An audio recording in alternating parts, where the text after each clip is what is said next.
आप विश्वास नहीं करते, बहुत जल्दी तोड़ देते हो भगवान से। आपने नहीं दिया कोई और दे देंगे, आपने नहीं दिया कहीं और माथा टेक देंगे, और नहीं तो वहां जाते हैं जहां हमने जन्म ही नहीं लिया है। तिलक छोड़कर टोपी लगाएंगे। कम से कम ये तो मत करो, इतना विश्वास नहीं उस परमात्मा पर। जिस गाड़ी में बैठते हो उस ड्राइवर को जानते नहीं कि कौन है, कभी पूछा है भैया गाड़ी चलाना आती है कि नहीं आती है? उससे कभी नहीं पूछा, आंख बंद कर विश्वास कर लिया मेरे परमात्मा ने इतना सुंदर शरीर दिया है, और उस पर शंका करते हो। कभी भी भगवान की भक्ति मत छोड़ना प्यारे, सदैव उन पर विश्वास करना। आगे कथा आती है, इंद्र का बृहस्पति को प्रणाम करना। अपने गुरुदेव का अपमान किया, देख करके प्रणाम नहीं किया। जब वो नहीं आए तो विश्व रूप को अपना गुरु बनाया, लेकिन जो विश्व रूप थे वो दैत्य उनके मामा जी थे, यज्ञ कर रहे थे देवताओं के लिए, लेकिन आहुति दे रहे थे दैत्यों के लिए, असुरों के लिए। जब इंद्र को पता लगा तो विश्वरूप के 3 सर थे, तीनों को धड़ से अलग कर दिया और ब्रह्म हत्या का पाप लग गया। उस ब्रह्म हत्या को 4 भागों में बांटा गया है प्यारे। कौन कौन से?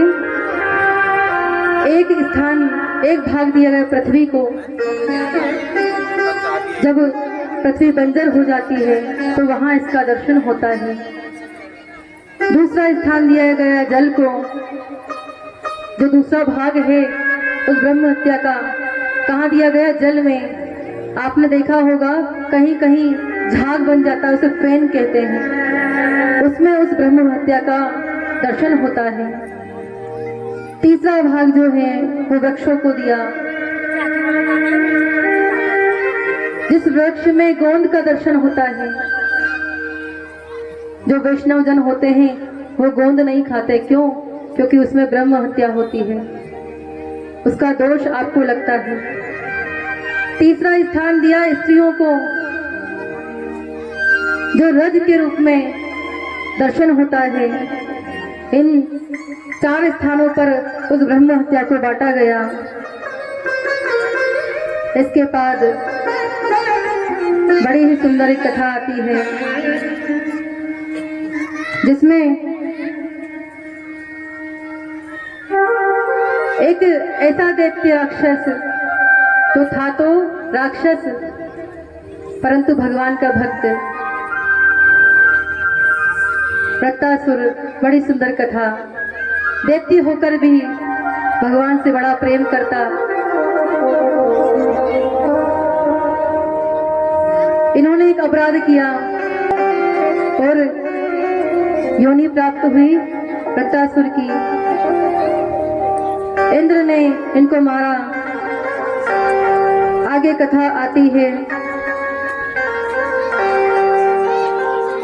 राजा परीक्षित ने सुखदेव जी से पूछा कि आप सब कहते हैं कि भगवान समदर्शी हैं, सबको समान दृष्टि से देखते हैं, पर हमेशा ऐसा क्यों होता है कि देवताओं की रक्षा करते हैं और दैत्यों को मारते हैं?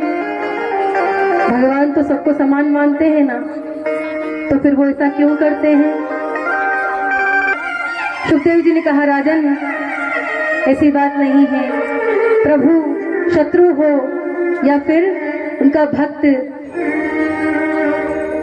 सबका उद्धार करते हैं, पर बात एक ही है, जिस भाव से भजोगे उस भाव से ही प्राप्त होंगे। अगर भगवान को प्राप्त करना है तो सबसे अच्छा उपाय है भगवान से एक रिश्ता बना लो। जब भगवान से आप कोई रिश्ता बनाओगे तो भगवान आपको कभी छोड़ेंगे नहीं। कोई ना कोई रिश्ता, बेटे का रिश्ता, जो आपको लगता है कि ठाकुर जी मेरे हैं, जिस भाव से आप उनके दर्शन करते हो वही रिश्ता बना लो। दैत्य उन्हें शत्रु के रूप में देखते हैं, इसलिए भगवान उस रूप में भी उन्हें तारते हैं। तो कहा कि कहीं कभी कुछ ऐसा हुआ कि किसी दैत्य को तारा हो, किसी असुर पर भगवान ने कृपा करी हो। तो कहा कि एक भक्त है भगवान के, कौन? प्रहलाद। कौन? प्रहलाद। हिरण्यकश्यप के जो भाई हैं, हिरण्यकश्यप भगवान नारायण से बड़ा बैर करते कि इसने मेरे भाई को मारा है, अवश्य मैं बदला लूंगा। तपस्या की तो भगवान ब्रह्मा जी ने उन्हें दर्शन दिए, कहा मांगिए क्या मांगना चाहते हो, आपने बड़ी घोर तपस्या की है, जो मांगोगी मिलेगा। चाहिए। और कयाधु को वो अपने आश्रम ले गई। अब संत शरण मिल गई। बच्चे गर्भ में जो सुनते हैं वैसे ही वो जीवन भर रहते हैं। हर माँ को चाहिए कि गर्भ में भगवान की कथा सुनाए अपने बच्चों को। आपकी संतान भगवान की भक्त होगी। क्या होगी? किसने सुनी है? हाँ, कयाधु आश्रम में ही नारद जी रोज उन्हें नित्य दिव्य उपदेश देते और प्रहलाद गर्भ में सुनते। इधर जब हिरण्यकश्यपु आया, तीनों लोकों में जब उसका हाहाकार हो गया, तो जो प्रहलाद है उनसे कहा कि इनको भी अब अस्त्र शस्त्र विद्या सीखनी चाहिए। आश्रम भेजा। वहां शुक्राचार्य जी के जो 2 पुत्र हैं, चंडामर्क जी, उन्हें कहा गया कि आप ही अब इन्हें शिक्षा प्रदान कीजिए। जब वहां भेजा तो जो प्रहलाद जी थे वो तो थे भगवान के भक्त, और भगवान के भक्त से यदि कोई कहे कि तुम आसुरी विद्या सीखो तो मन नहीं लगेगा। भगवान के भक्त से कहो कि संसार की चुगली करो, उसके बस की बात नहीं है। गुरुदेव ने बहुत सिखाने का प्रयास किया परंतु कुछ नहीं सीखे। भगवान का भजन करते। एक दिन पिताजी आए। पिताजी से कहा कि पिताजी आज आपको बहुत दिन बाद देखा है, बड़ा अच्छा लगा। पिता ने हृदय से लगाया। पूछा बेटा कुछ सीखा? तो कहा कि एक पाठ सीख लिया है। गुरुदेव बड़े प्रसन्न हुए। चंडामर्क जी, क्योंकि हिरण्यकश्यपु है, कुछ भी कर सकते हैं। पूछा क्या? तो भगवान का भक्त बोलता है पिताजी ये संसार एक अंध कुआं है, और जो इसमें फंस जाए तो इस अंध कुएं से वही बाहर निकल सकता है तो भगवान का नाम जपता है, भगवान नारायण का नाम लेता है। जब सुना कि ये मेरे दुश्मन का नाम ले रहा है, क्रोध से भर गए। कहा जाओ अपने गुरुदेव को लेकर के आओ, क्या सिखाया है उन्होंने तुम्हें? गुरुदेव ने कहा जी कहिए। कहा आपसे क्या कहा सिखाने के लिए? ये मेरे दुश्मन नारायण का नाम ले रहा है। कहा स्वामी आपने जो कहा वही सिखाया, हम नहीं जानते इन्होंने कहाँ से सीखा है। पहली गलती समझ करके हिरण्यकश्यपु ने छोड़ दिया। छुट्टी का समय आया, अवकाश का समय आया। गुरुदेव प्रहलाद को हिरण्यकश्यपु के पास लेकर के गए। अपने ही बच्चे को अंक से भर लिया, बड़े प्रसन्न हुए। और जब किसी भक्त को हृदय से लगाओ ना तो उसके जो नाम जपता हो और आप उसका स्पर्श करो तो आपका जो तन है वो रोमांचित हो जाता है। क्यों? क्योंकि इतना तेज होता है उसमें। हृदय से लगाया, भाव बदल गया। बेटा कैसे हो? क्या पढ़ के आए हो?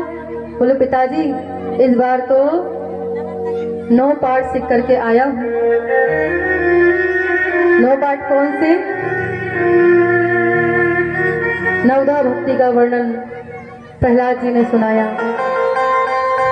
और कहा, पिताजी जो भगवान का कीर्तन श्रवण करता है, भगवान का स्मरण करता है, भगवान के चरणों की सेवा करता है, भगवान की साधना करता है, उनकी अर्चना करता है, उनका दास बन करके रहता है, ऐसे भक्त पर मेरे कृपा निधान कृपा करते हैं। परंतु ये संसार कैसा है? जानते हैं कि जो गलती मैंने की है वही अपने बेटे से करवा रहा हूँ। आप गृहस्थी में आए, जानते हैं गृहस्थी में कितने दुख देखने पड़ते हैं। ये तो वही बात हुई, अंधे लाइन में चले जा रहे थे, आगे कुआं था, एक अंधा गिरा, उसको पता है आगे गड्ढा है, पीछे लाइन में और अंधे आ रहे हैं, उस अंधे ने नहीं कहा गड्ढा है, मैं गिरा, ये क्यों बचे? दूसरा गिरा, तीसरा गिरा, सब गिर गए। पर पिताजी आप भी यही कर रहे हैं, हम आप भी यही करते हैं। हमने गृहस्थी का सुख भोगा लेकिन भगवान का नाम नहीं लिया, अपने आने वाले संतान से भी वही करवा रहे हैं। बीत गए दिन भजन बिना, कैसे बीत गए भजन के बिना? इसलिए प्यारे बड़ा सुंदर भाव, भजले हरि को एक दिन तो है जाना, भजले हरि को एक, भजले हरि को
बचाने वाला है भगवान।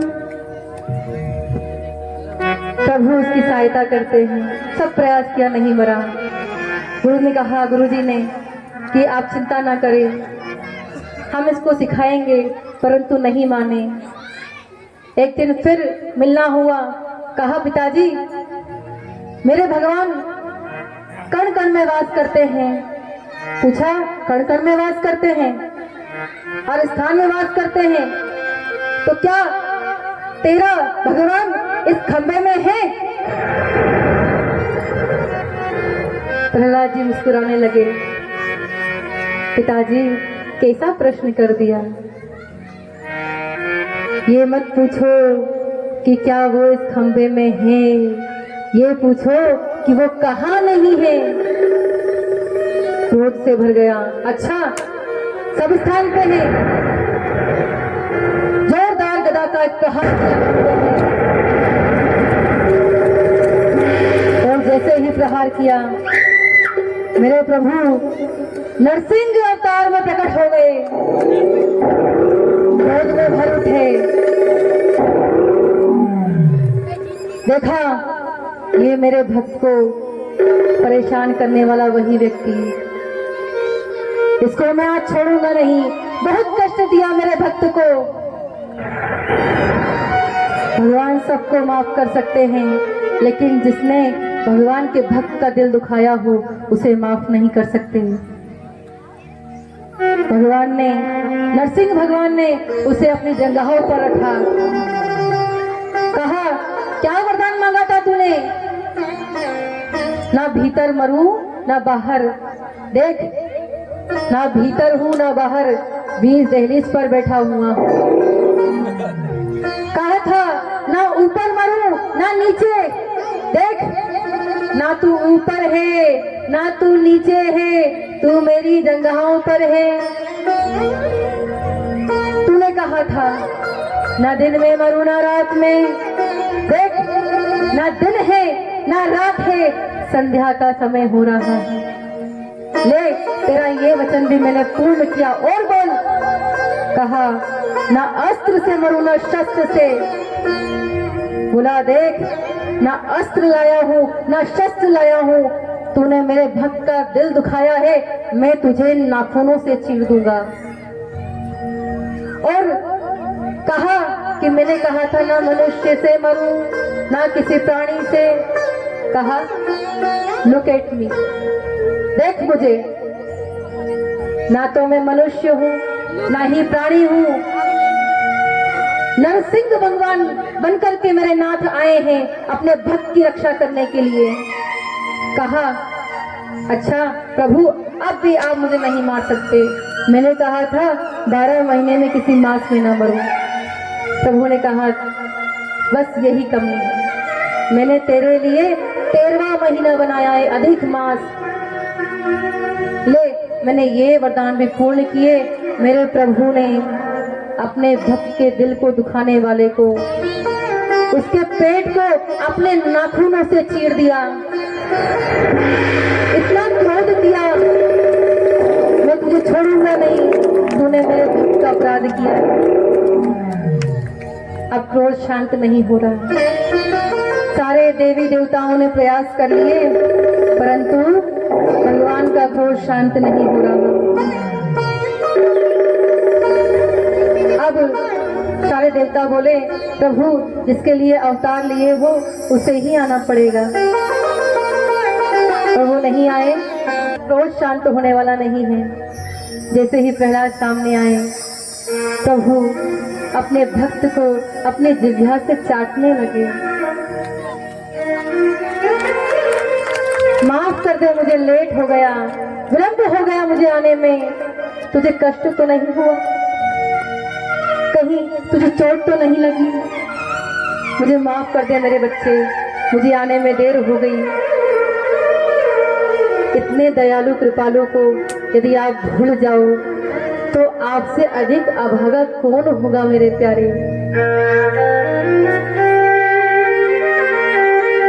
जिसके साथ में भगवान का आश्रय है वो क्या कहता है।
आवाज रखिए, पुकारोगे तो आएगा।